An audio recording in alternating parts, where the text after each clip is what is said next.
Christina from Redefine Creative, and I am back with another Rediscover Your Stash. And this time we are focusing on rub-ons. We went through a period of time in scrapbooking where everyone, it seems, bought tons and tons and tons of packs of rub-ons and stuck them away in our stash, and now not using them so much. Or you hear a lot of stories about people trying to use them, and all of a sudden they aren't working anymore. So what I'm going to do today is show you 3 different ways, just like usual for this series, 3 ways to use this product in maybe a new or different way, combined with some new products, to get you excited about reaching into your stash and pulling out your rub-ons. So there in the beginning, I showed you a few different packages, and these are all older. So I did not pull out any of my new rub-ons for this layout today. And I'm doing a travel themed layout, so I just kind of went through everything I had and I pulled out everything that was travel related, and that's what you saw in the beginning. Now this sheet is from an older company. If you're new to scrapbooking, you probably, I don't know if you've heard of it, it's called 7 Gypsies, and this particular set was from 2005. So when I pulled this pack out, I was afraid I was going to sit down to make something with this and nothing on it was going to work.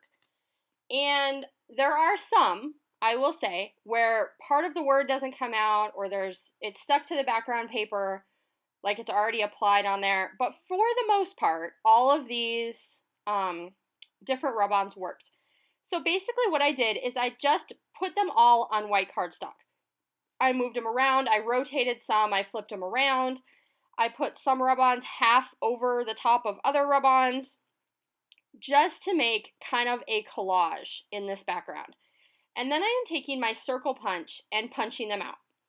So what you're going to get with this look is all of those rub-ons are just going to kind of be random in there, and it's going to give it the look of kind of like a funky pattern paper.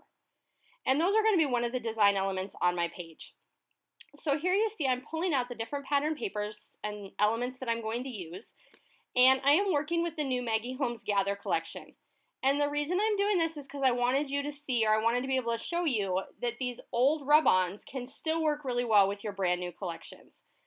And so I am taking my Tim Holtz Distress ink in Blueprint Sketch, and I'm going to use that to tie everything on this layout together.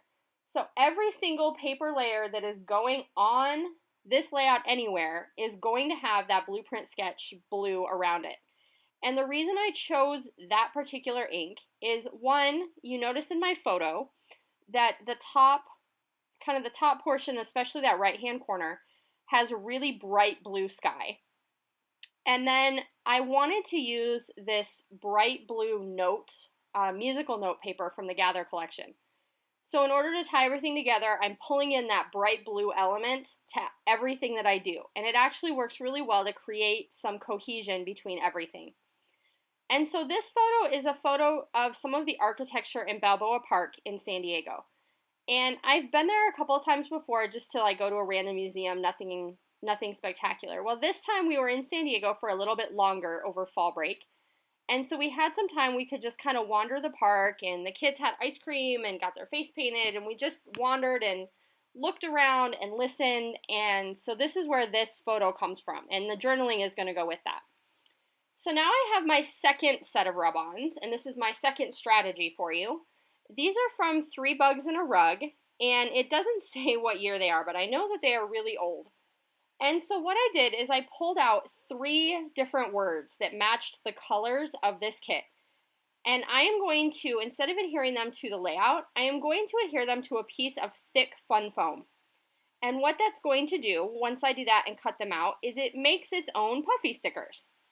And this is an idea that another YouTuber, Irene Landgraf, shared on either her website or Instagram or YouTube, something like that.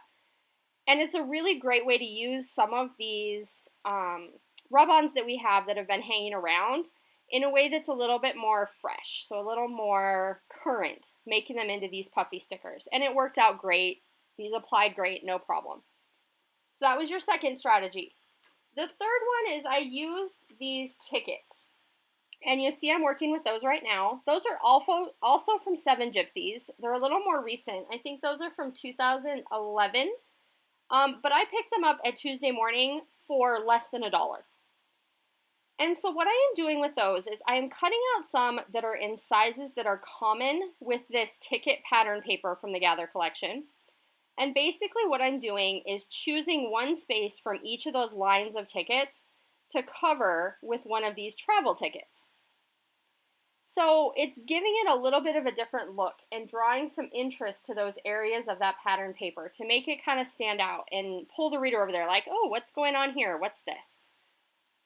So those also adhered really well. So even though all 3 packs of these rub-ons were really old, I didn't really have a whole lot of issues with them not sticking or not wanting to come off the paper.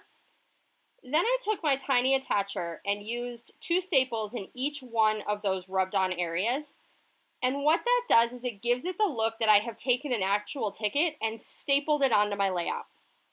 So even though it's not a real ticket, it kind of tricks the person looking at the layout into thinking I layered up all of these really cool, funky vintage tags. Then I took a few more tags, and you see them, I put them clustered up at the top of my photo, and basically all I did there is just apply them to white cardstock and then cut them out. So those also I added the tiny attacher staples to, and it makes them look like I have all these really cool vintage tags and labels that I have tucked in everywhere on this layout, when really all I did was took these rub-ons and rub them right onto the paper that was already there. It was perfect, super simple, and a really easy way to use up a bunch of these rub-ons in a different way. So there you see I'm putting my circle elements down there along the bottom of this kind of modified L-shaped layout. And then I'm going to go ahead and put my foam puffy stickers that I made, linking all of those together. So it just makes it look like a border element. The reason that I like doing it that way is because it kind of ties in with the border treatment that's vertical. And so it draws the reader across the page. Instead of just focusing on one side or the other, it kind of brings you back down towards where the photo is. Then I went ahead and added my title, Looking Up. And these are some newer letters from the Millie and June collection by Fancy Pants, so they're 2016. And then I also pulled out a piece from the ephemera pack from the Gather collection that is a little postcard. I added a rub-on to that, put a couple staples, and did my journaling right on there.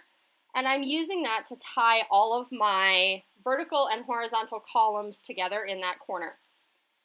And that was just a perfect place to do that. So 3 strategies today to use your rub-ons. Create funky designed circle elements to include as embellishments. Make your own foam stickers. And then find ways to customize some unique embellishments or to modify your pattern paper to work for you. I really hope you enjoyed these ideas for rub-ons. I would love to see your layout if you take this challenge and work with rub-ons over the next few weeks. And do make sure that you check out Sarah's video, as she is also teaching you some really cool strategies for how to work with rub-ons this week. And if you would, please, please, please leave a comment down below, something in your stash that you feel like you need some help learning how to use in a new way, so that we can include that in a future episode. We'll be back with another video soon. Bye!